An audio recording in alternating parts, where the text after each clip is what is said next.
பலர் உங்களுக்கு இது நடக்க போகுது, அது நடக்க போகுது, உங்கள் வாழ்க்கையில் சாபம் நிறையா இருக்குது, முன்னோர்கள் விட்ட சாபம் பயங்கரமாக ஆட்டி படைக்குது, அதனால தான் உங்களுக்கு குடும்பத்தில் இவ்வளோ பிரச்சனை, இவ்வளோ சிக்கல் அப்படின்னு சொல்லுவாங்க. அதை நீங்கள் நம்புனீங்கன்னா அது அத்தனையும் உண்மையாகவே மாறிடும். அப்போ அதை நம்பினா பிரச்சனை. அப்போ நம்பாமல் இருக்கிறதுக்கு தான் இந்த பதிவு. ரெண்டாவது, சாய்ப்பவங்களை என்ன அம்பொன்னு விட்டுட்டாரா என்ன, கைவிட்டுட்டாரா என்ன? நீங்கள் கேட்க வேண்டியதை கேட்காம இருக்கீங்களே, அதுதான் பிரச்சனை. சரியான முறையில் கேட்டு பாருங்களேன், கண்டிப்பாக உங்களுக்கு அள்ளி அள்ளி கொடுப்பார். முதல்ல அவர் உங்களுக்கு உள்ள இறக்கிறதுக்கு வழி பண்ணுங்க. அவர் உங்களுக்குள்ளே இறங்கணும். இறங்குனா தான் அத்தனையும் தீர்க்க முடியும். அவர் இறங்குறதுக்கே வழி செய்யாமல் இருந்தால் என்ன அர்த்தம்? ஆனால் நல்லா நடிக்கிறீங்க, எதை செஞ்சால் டெவலப் ஆக முடியும்னு உங்களுக்கு தெரியும். சாயப்பா உங்கள் வாழ்க்கையை வழி நடத்துவதற்கு என்ன செய்யணும்னு தெரியும். ஆனாலும் அந்த இடத்துக்கு நம்ம போக மாட்டேன்றோம். ஸோ நடித்தா வாழ்க்கையில் ஜெயிச்சிட்டா பரவாயில்ல, ஆனால் நடித்தா வாழ்க்கையில் தோற்று தானே போவோம். பாருங்கள், உங்கள் உறவுகள் எல்லாம் உங்களை இவ்வளவு தூரம் பேசியும், இவ்வளவு தூரம் ஒருமையில் திட்டியும், நாம் ஏன் இன்னும் முன்னுக்கு வராமல் இருக்கோம்? கஷ்டம் மட்டும்தான் படுறோம், ஐயோ அப்படி பேசிட்டாங்களேன்னு. ஆனால் பதிலடி கொடுக்க வேண்டியது நம்ம கடமை இல்லைன்னு நம்ம நினைக்கிறோம். ஆனால் சாயப்பா அப்படி இல்லைங்க. அவரோட குழந்தைங்களுக்கு யாராவது ஏதாவது சொல்லிட்டாருன்னா அவருக்கு கோபம் மூக்குக்கு மேலே ஒன்று சொல்லுவாங்க, அது மாதிரி அவருக்கு அவ்வளவு கஷ்டப்படுறாரு. எதுக்கு? இப்படி என் குழந்தைங்கள தாறுமாறாக பேசுறதுக்கு பலர் தயாராக இருக்கிறாங்க. ஆனால் என் குழந்தை எதுக்குமே இது பண்ணாமல் அப்படியே பொறுமையாக நிதானமாக போயிட்டுருக்குது. இந்த பொறுமையும் நிதானமாக என் குழந்தைங்களுக்கு இருக்கக்கூடாது, அதை தாண்டின ஒரு விஷயம் இருக்கணும்னு சொல்கிறார். அது நீங்கள் தெரிஞ்சுக்கணும்ல, தெரிஞ்சுக்கோங்க.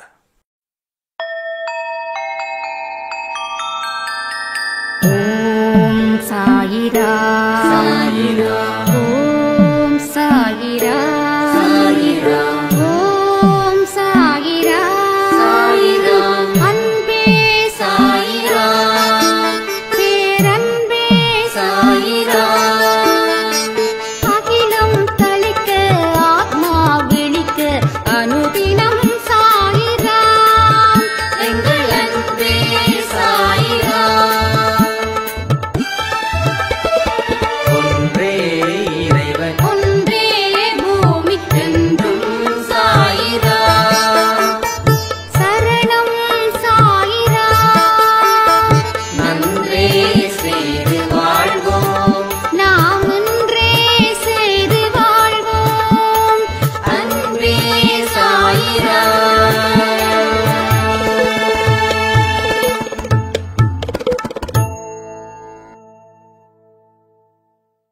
சாயிரா. என் உயிரின் உயிரானவர்களே, இன்னைக்கு சாயப்பா சம்பந்தப்பட்ட விஷயங்கள் உங்கள் காதுக்கு போகணும்னு சாயப்பாவோட விருப்பம்.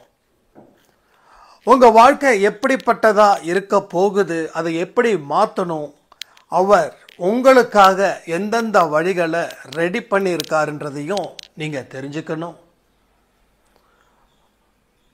உங்கள் வாழ்க்கை எதை நோக்கி போகுது, எதை நோக்கி அவர் போகணும்னு நினைக்கிறாரு அப்படின்றதையும் நீங்கள் புரிஞ்சுக்கணும். ஒவ்வொரு சாயப்பாவை வணங்கக்கூடியவர்களுக்கும் சாயப்பா சொல்லக்கூடிய பாடம் என்ன அப்படின்றதையும் நீங்கள் இன்னும் பலமாக தெரிஞ்சுக்கணும். ஸோ இது மாதிரி பல விஷயங்கள் இந்த பதிவில் இருக்க போகுது. 1-2 மிராக்கிள்ஸும் இங்கே உங்கள் காதுக்கு வந்து சேரப்போகுது. மிராக்கிள் ஏன் சொல்கிறோம் அப்படின்னா, நம்பிக்கை இல்லாதவர்களுக்கு நம்பிக்கை ஏற்படுத்துவதற்குத்தான் அந்த மிராக்கிள் உங்கள் காதுக்கு வரப்போகுது. ஸோ மனசை ரொம்ப ரிலாக்ஸாக வச்சுக்கோங்க. சொல்லக்கூடிய வார்த்தைகளை நம்மளால் ஃபாலோ பண்ண முடியும்னு நம்புங்க. கடவுளுக்கு நன்றிகளை செலுத்திக்கிட்டே இருங்க. ஒரு பதிவை கேட்கும் போதும் நன்றிகளை மனசில் சொல்லிக்கிட்டே கேளுங்க. கேட்கும்போது உங்களுக்கு இன்னும் சிறப்பான விஷயங்கள், இன்னும் சிறப்பான யோசனைகளையும் சாயப்பா கொடுக்குறாரு. சாயப்பா உங்களுக்கு ஏன் இத்தனை விஷயத்தை கொடுக்குறாருன்னு தெரிஞ்சுக்கணும்ல. ரெண்டாவது, உங்க மேல அவர் அன்பு வச்சிருக்காரா, அன்பு வைக்கலையா? உங்க வாழ்க்கைய இன்னும் சிறப்பு ஆக்க முடியுமா, ஆக்க முடியாதா? யார் யாருக்கெல்லாம் சாயப்பா உதவிகள் செய்கிறாரு, யார் யாருக்கெல்லாம் கடும் சோதனைகளை கொடுக்க போறாரு, இந்த எல்லா விஷயத்தையும் இந்த பதிவின் மூலமா இப்போ நீங்க இன்னைக்கு தெரிஞ்சுக்கலாம். இது வியாழக்கிழமை கொடுக்கறதால ரொம்ப ரொம்ப சிறப்பா இருக்குதுன்னு நான் நம்புறேன். அப்போ லைஃப்ல நிறைய விஷயங்கள், கத்துக்காத விஷயங்கள் வாழ்க்கையில் உங்களுக்கு இன்னைக்கு மிக மிக முக்கியமாக இருக்க போகுது. இதுவரைக்கும் கற்றுக்கிட்ட விஷயங்கள் ஓரளவுக்கு உங்கள் வாழ்க்கை மாற்றுது. ஸோ கற்றுக்காத விஷயங்கள் இன்னும் நிறைய இருக்குது. அது எல்லாமே வாழ்க்கைன்ற பாடம். அதை கற்றுக் கொடுப்பதற்கு தான் இந்த அன்பே சாய் யூனிவர்சிட்டி அப்படின்ற ஒரு சாய்ராம் சொல்லியிருந்தாங்க. அன்பே சாய் பல்கலைக்கழகம்னு நம்ம வைக்கலாம்.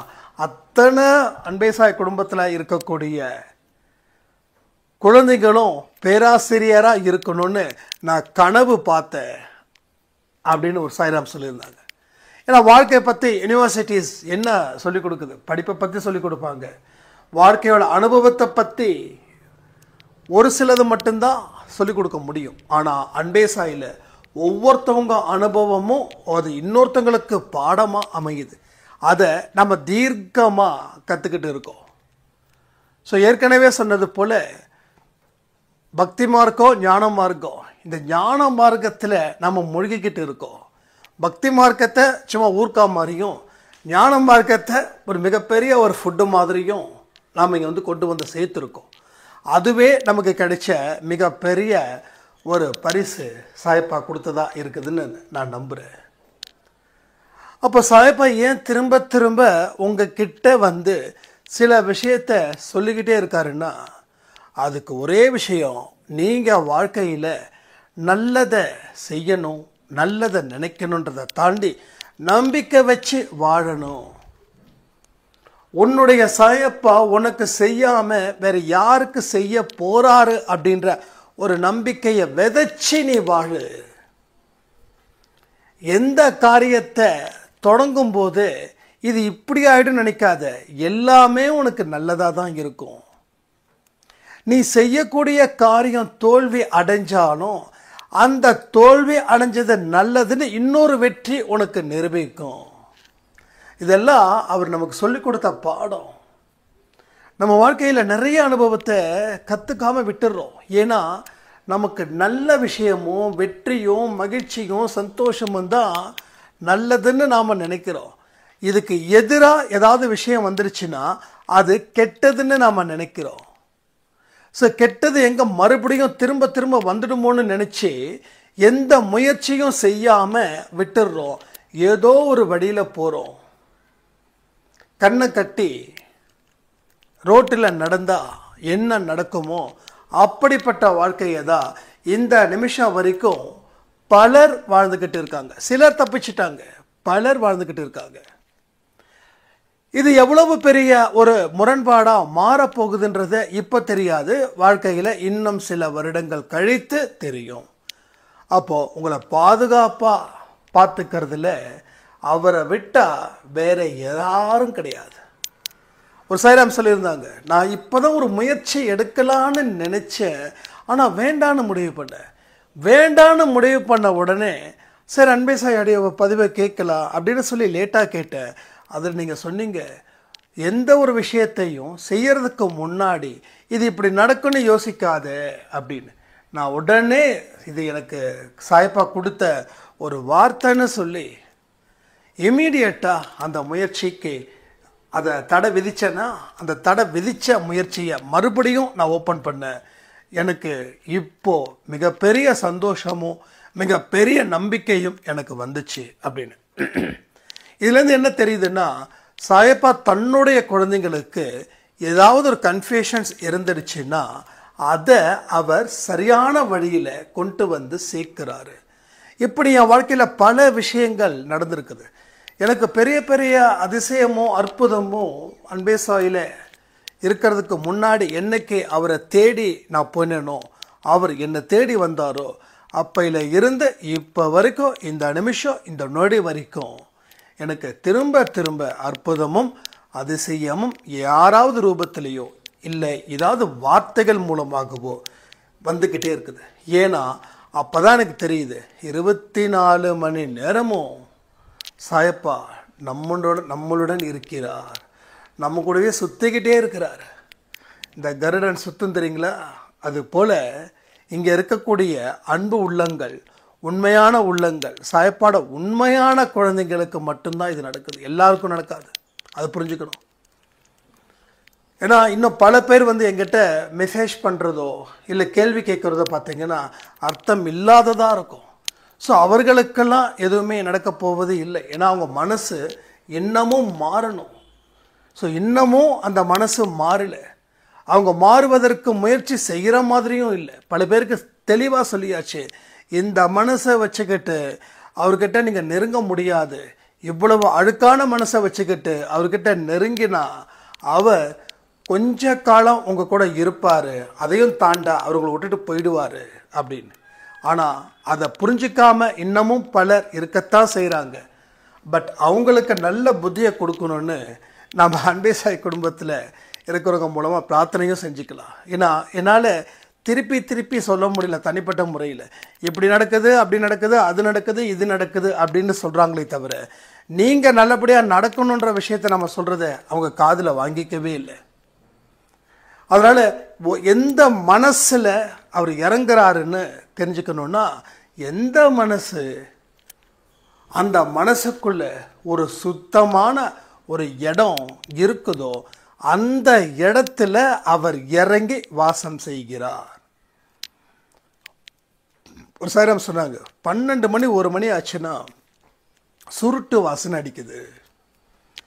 அப்போ நான் சொன்னேன், எங்கே யாராவது வந்து சிகரெட் குடித்தவங்களா கூட இருக்கலான்னு. இல்லை தம்பி, 12லேருந்து 1 மணிக்குள்ளே எங்கள் வீட்டில் நாங்கள் மட்டும்தான் இருக்கோம், சுத்தியும் வீடு கிடையாது அப்படின்னு. சுருட்டு வாசனை அடிக்குதுன்னா அப்போ தான் சொன்னேன், அந்த இடத்துல உங்கள் மனசில் அவர் இறங்கி நின்று இருக்காரு. அதை ப்ரூஃப் பண்ணுறதுக்கு உங்களுக்கு இந்த மாதிரியான விஷயங்களை அவர் செய்கிறாரு அப்படின்னு. ஸோ பல அற்புதம் நம்ம வீட்டிலே நடந்திருக்குது, நிறைய விஷயங்கள் நடந்திருக்குது. அந்த ஹால் வந்து ஒரு நல்ல வைப்ரேஷன் கொடுக்கக்கூடிய ஹால். நம்ம வீட்டுக்கு வந்திருந்த சில சாய்ராமுக்கு தெரியும் அந்த வைப்ரேஷன் கூட அந்த ஹால் எப்படி இருக்குதுன்னு. ஸோ ரீசெண்டாக நம்ம வீட்டில் ஒரு சின்னதாக ஒரு வேலை ஒன்று இருந்தோம், சும்மா ஒரு கார்பெண்டர் வேலை. அப்போ கூட நம்ம ஃப்ரெண்டு தான் வந்து பண்ணாங்க.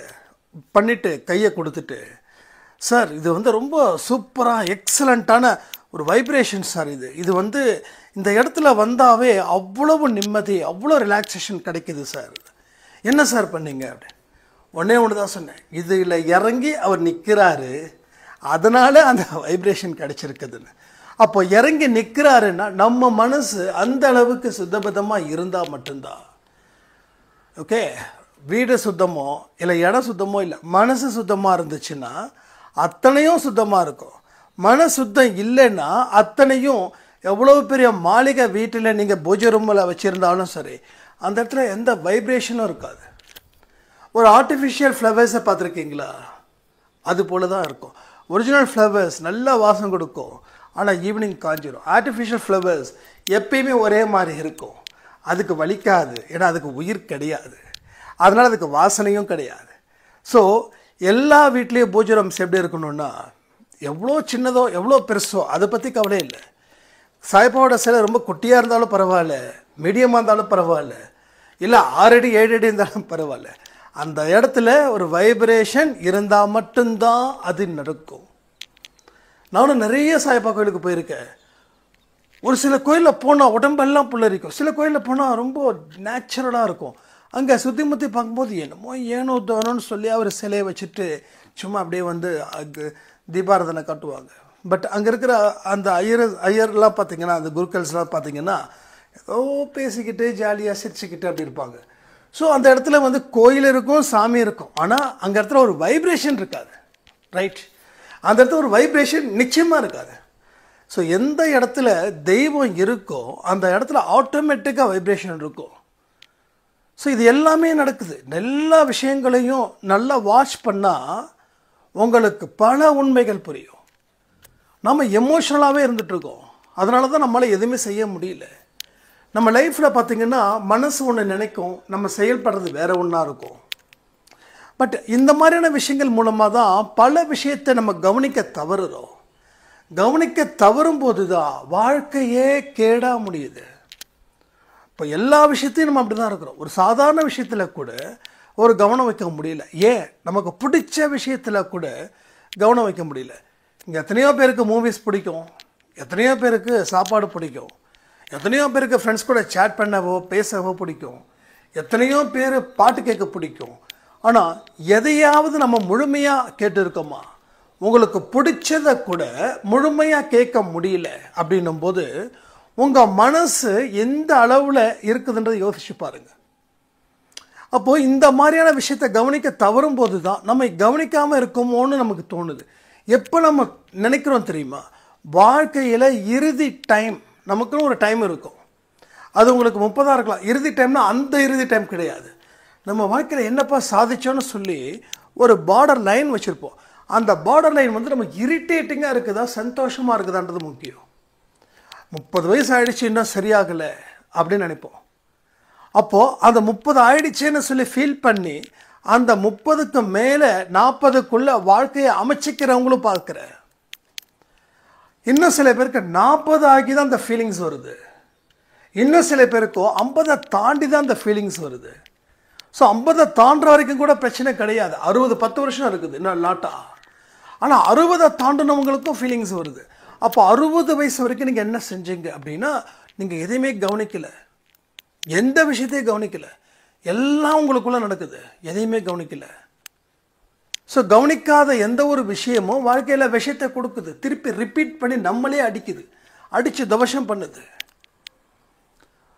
ஸோ இந்த கவனிக்கிற எண்ணம் எல்லாருக்குமே குறைவாக இருக்குது. அதனால தான் பல தலைவலி நம்ம வாழ்க்கையில். சிலர் ஜம்முன்னு இருக்கான், பலர் மோசமான வாழ்க்கையை வாழ்ந்துட்டுருக்கான். அந்த சிலர் பார்த்திங்கன்னா ரொம்ப தெளிவாக இருப்பாங்க. கவனத்தை எதில் வச்சாலும் அதில் சிறப்பாக வைப்பாங்க, முடிஞ்ச அளவுக்கு அதில் நிற்பாங்க. ஆனால் நம்ம 1%லேருந்து 10%க்குள்ளே தான் கவனத்தை வைக்கிறோம். ஸோ ரிசல்ட் ஏனோ தோணோ நடக்குது. எதுலேயுமே நமக்கு ஆர்வம் இல்லை. ஏன்னா மனசில் எதையுமே ஒரு சரியான திசையில் கொண்டு போக முடியல, ஒரு சந்தோஷத்தை அடைய முடியல. ஒரு மிகப்பெரிய சந்தோஷம் அது நமக்கு கிடைச்சாலும் அடுத்த ஒரு விஷயம் நமக்கு தப்பாகவே மாறுது. ஏன்னா அவ்வளவு தடங்கள் இருக்குது. 10 படி ஏறினா தான் வாழ்க்கை உயிர் வாழ முடியும் போது ஒரு படி ஏறிட்டோன்னு சந்தோஷப்பட முடியல. ஸோ இந்த மாதிரியான விஷயங்கள் மூலமாக தான் மனுஷனோட வாழ்க்கையில் எதுவுமே இல்லாமல் போகுது. அப்போ சாய்பாவை வணங்கினா போதுமா? கவனத்தோடு வணங்கணும். கவனம் இல்லாமல் வணங்குறோம். அவர் வணங்கும் போது நம்ம பிரச்சனைக்குள்ளே தான் போகிறோம். அவர் இருக்கிறாரு அப்படின்றத மறக்கிறோம். கடவுளே என்னை இதை காப்பாற்று, சாய்ப்பா என்ன இதை பண்ணு, சாய்ப்பா அதை செய்யன்னு சொல்லி பிரச்சனையை சப்ஜெக்ட் ஆக்குறமே தவிர சாயப்பாவை சப்ஜெக்ட் ஆகலை.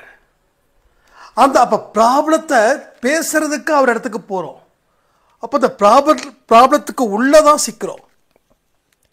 ப்ராப்ளத்துக்கு வெளியில் இல்லை, ப்ராப்ளத்துக்கு உள்ளே சிக்கிறோம்.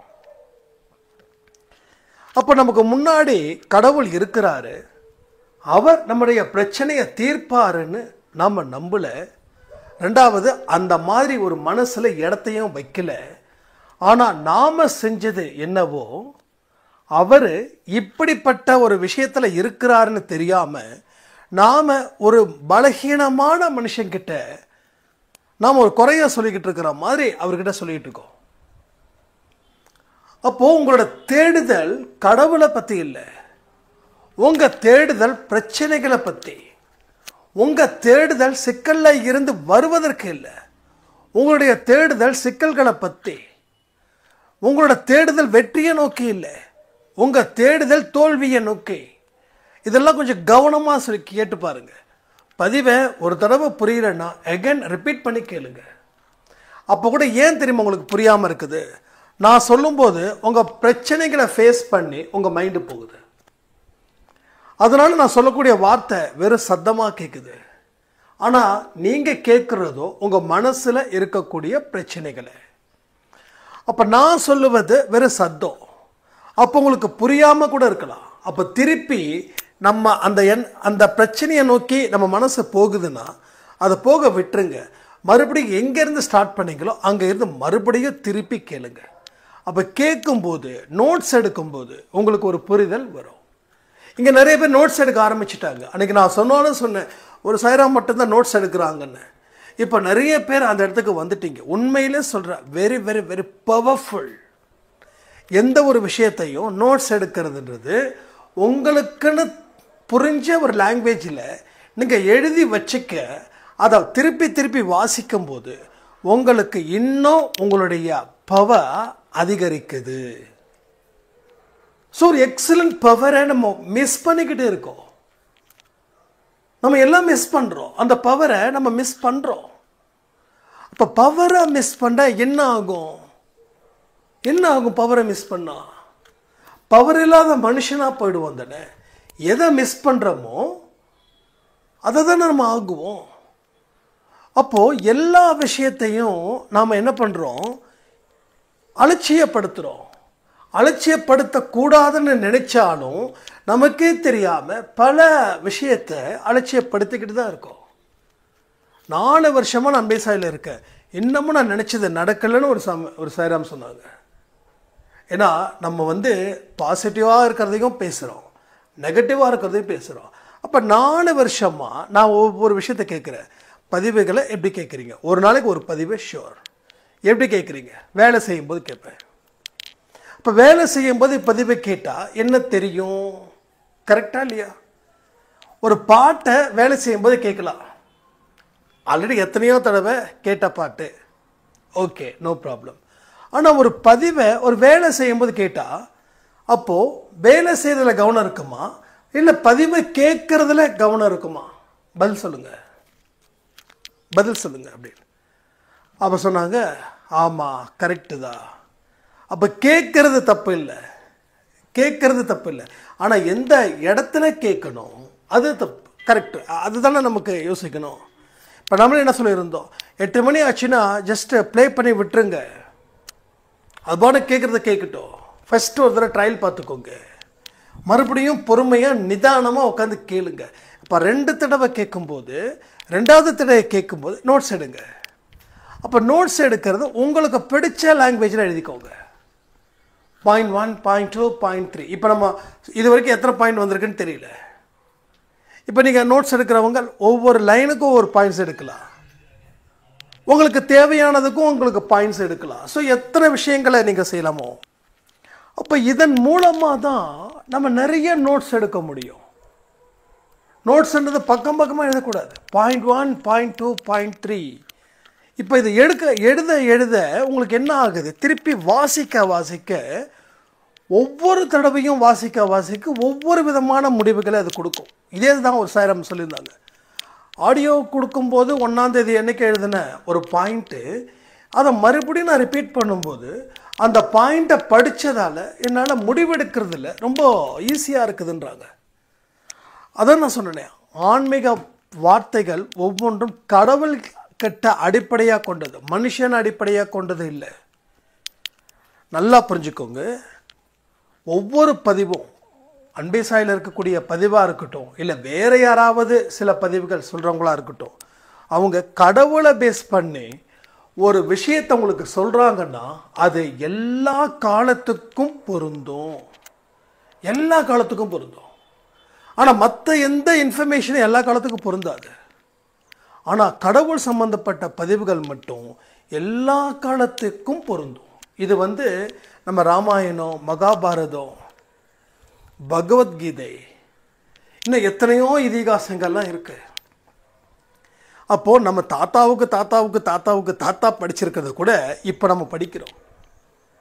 ஏன்னா அன்னைக்கு நடந்தது இன்னைக்கும் இருக்குது.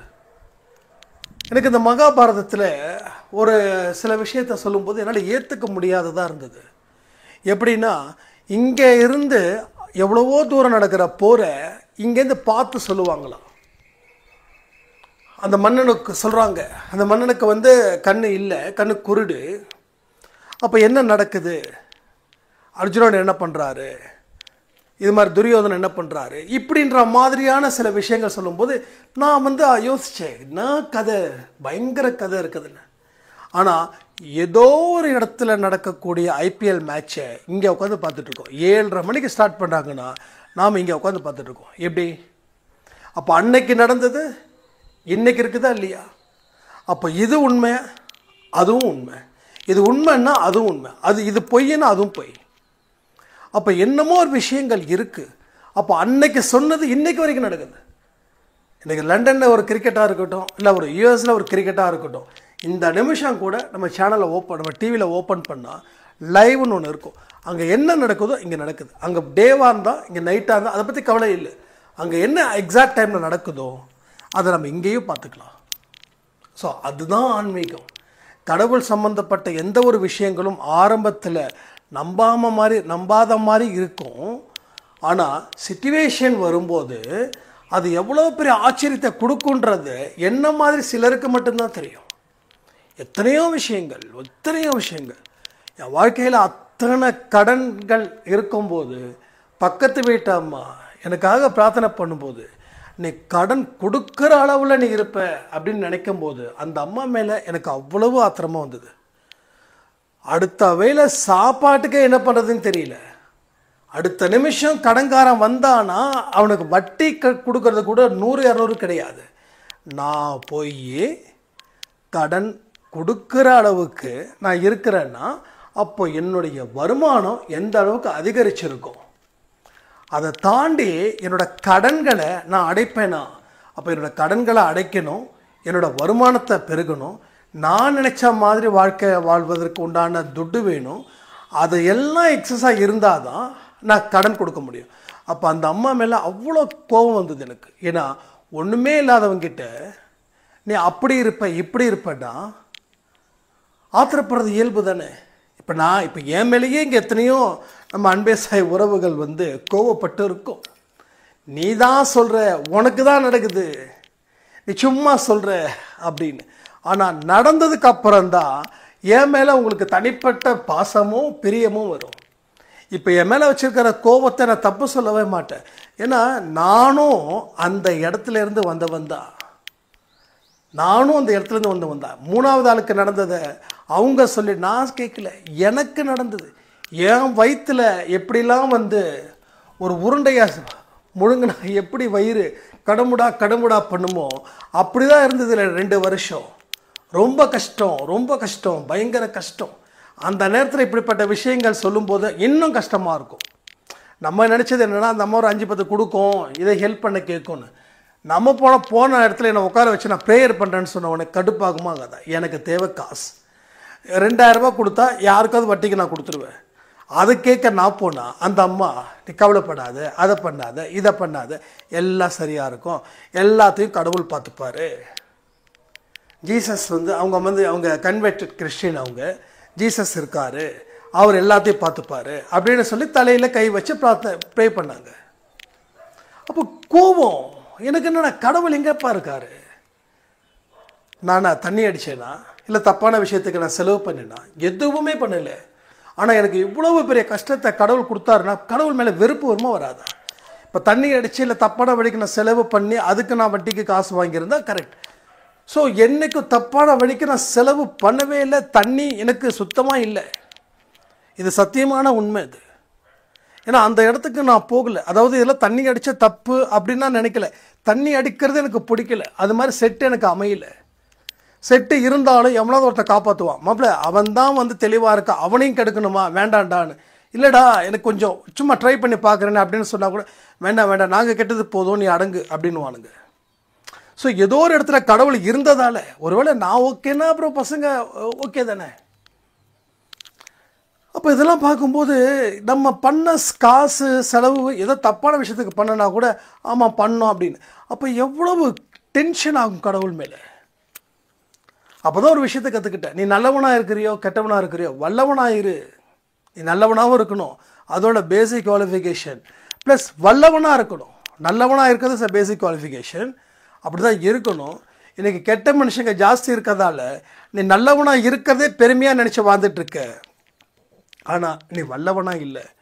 உன் திறமையை நீ வளர்த்துக்கல, உன்னோட வாழ்க்கையில் பல விஷயத்தை நீ எதையுமே சரி பண்ணலை, அதனால தான் உனக்கு இவ்வளோ பெரிய ஒரு கஷ்டம் அப்படின்ற மாதிரி நான் தெரிஞ்சுக்கிட்டேன். அப்போ இத்தனை விஷயங்களை நான் புரிஞ்சுக்கிறதுக்கே பல வருஷங்கள் ஆகுது. இப்போ நான் புரிஞ்சுக்கிட்டதால உங்ககிட்ட சொல்கிறது உங்களுக்கு இது இன்னமும் பயன்படுன்னு நான் நம்புகிறேன். ஏன்னா எல்லாருமே பற்று தான் திருந்தணும் அப்படின்னா நிச்சயமாக சொல்கிறேன், அதுக்கு நேரமே இல்லை. இல்லை, உங்களுக்கு மாதிரி எங்களுக்கும் அந்த அனுபவம் பெறணும், அதுக்காக நாங்கள் நிறைய கஷ்டப்படுறோம் அப்படின்னு நீங்கள் நினச்சிங்கன்னா அது உங்கள் விருப்பம். ஆனால் அப்படி நினைக்கிறது புத்திசாலித்தனமா அப்படின்னு நினச்சா இருக்கிறதுல மிகப்பெரிய முட்டாள்தனமான விஷயங்கள் அது.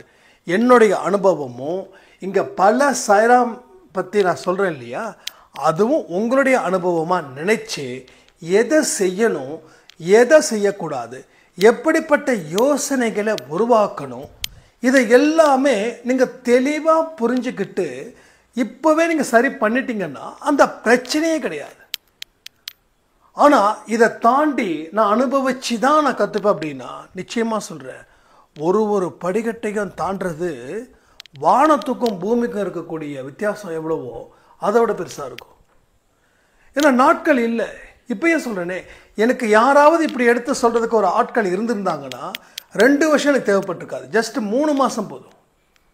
2 வருஷம் படாத பாடு. எப்படி ராமர் வனவாசத்துக்கு போனாரோ 13 வருஷம் நினைக்கிறேன், ரைட்டா? அதை விட நான் மோசமாக கஷ்டப்பட்டேன் இந்த இடத்துல இருந்து. அத்தனை மனிதர்களும் காசு கொடுத்தவன், அன்பானவன், உயிரானவனா கூட உயிரை எடுக்கிறவனா மாறினான்.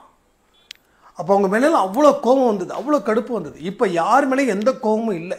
ஏன்னா அவங்க என்னை இந்த அளவுக்கு சித்திரவதை பண்ணதால தான். நான் அவங்கள சித்திரவதை பண்ணணும் இல்லையோ தெரியாது, ஆனால் அவங்க என்னை சித்திரவதை பண்ணாங்க.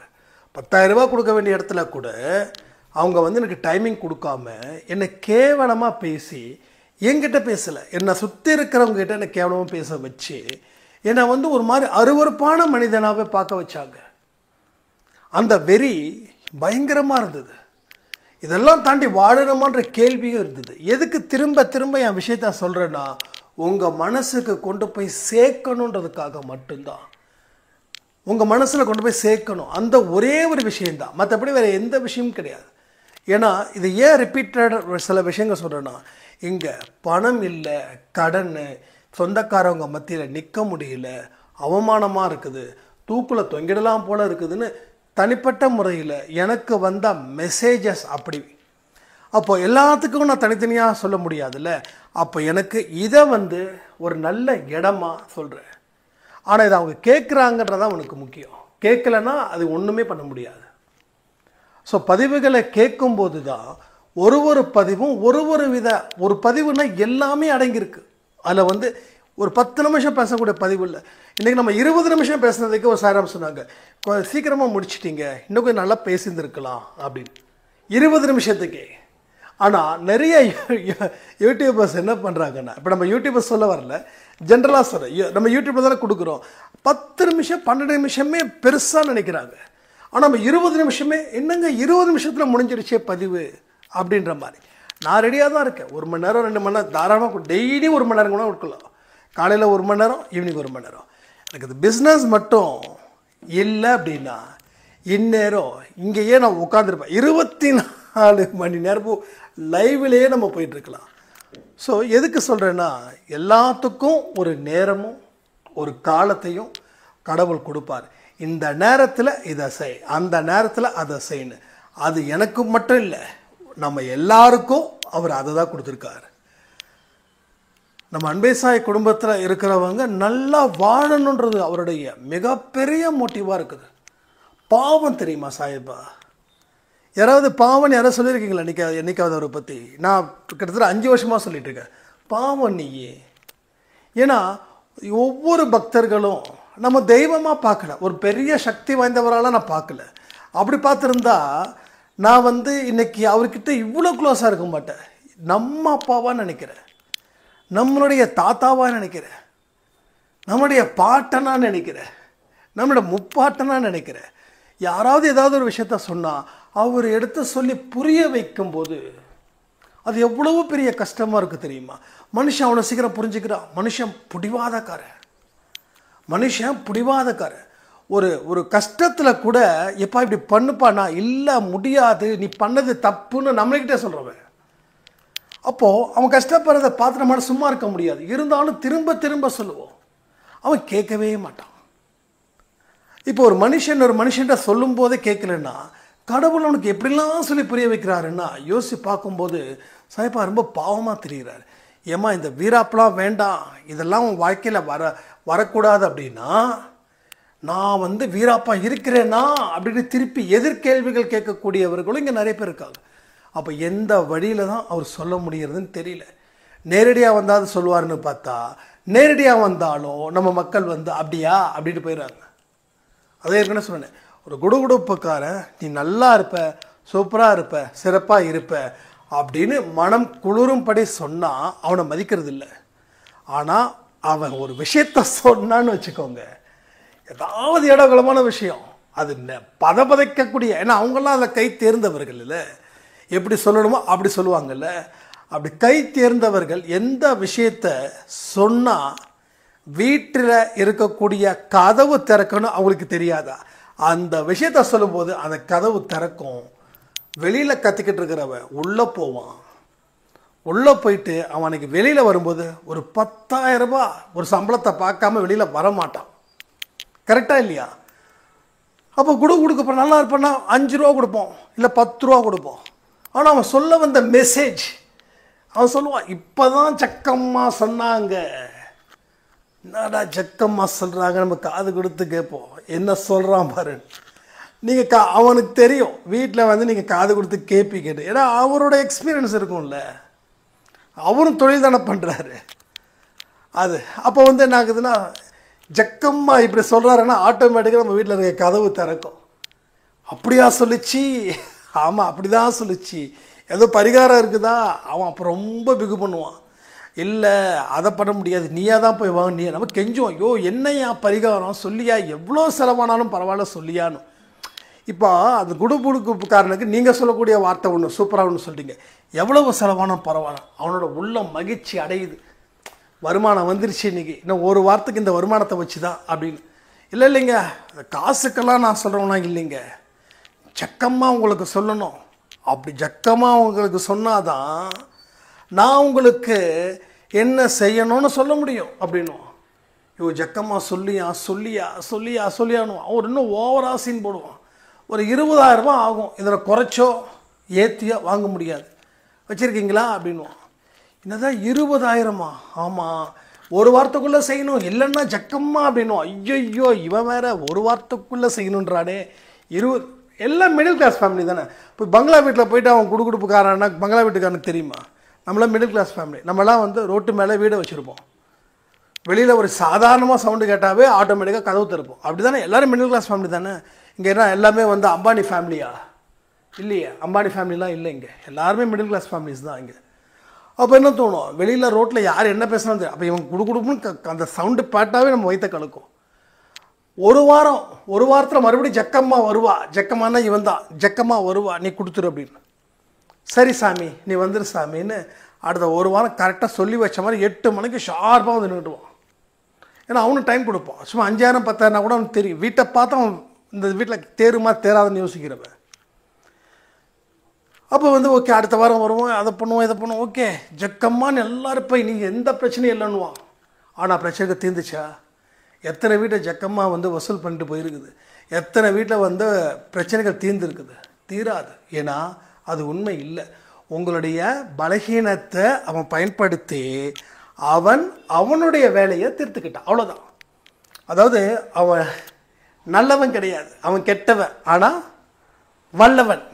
கெட்டவனில் வல்லவன், ஆனால் நாம் நல்லவனில் வல்லவனாக இருக்கணும், அவ்வளோதான் லாஜிக். ஓகேவா?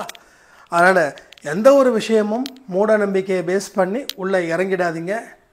இறங்குனீங்கன்னா நம்ம ஆழத்துக்கு போயிடுவோம். அப்போ யாராலையும் காப்பாற்ற முடியாமலும் போயிடும்.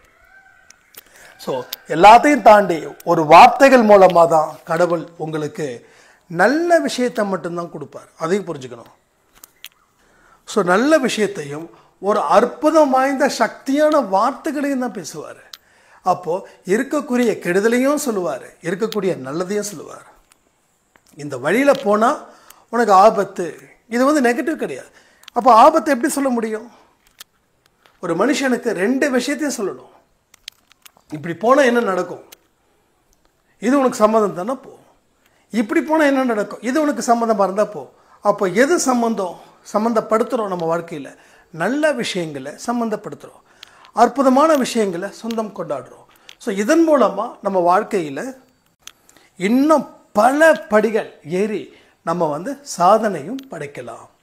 அதனால் தாய்ப்பா நம்ம மேலே அக்கறையாக இல்லை அப்படின்னு நினைக்க வேண்டாம். மனசை மாற்றுங்க, மனக்கதவை திறந்து வைங்க, அவர் வரட்டும், ஆசீர்வதிக்கட்டும் சொல்லி இந்த பதிவை நான் முடிக்கிறேன்.